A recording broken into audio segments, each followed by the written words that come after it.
For those of us organizing around the 43 Ayotzinapa students disappeared last September, we feel it is important for people to understand the larger context for the state-sponsored violence in Mexico. The 43 Ayotzinapa students that were disappeared are just the most recent in a long list of communities in Mexico that have suffered violence at the hands of the state. We believe that the increased state violence occurring in Mexico is a direct result of an agreement between the U.S. and Mexican government called Plan Merida.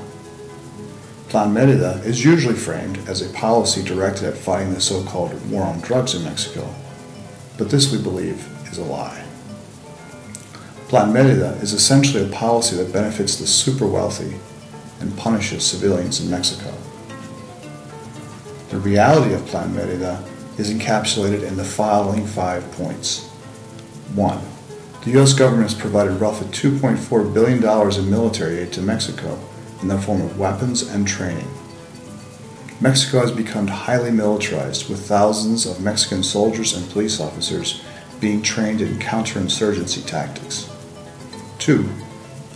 The militarization of Mexico has resulted in hundreds of thousands of human rights violations, including murder, torture, and the forced disappearance of civilians. 3.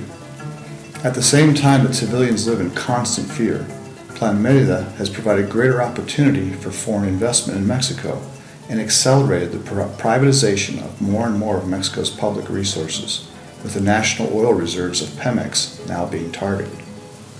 4.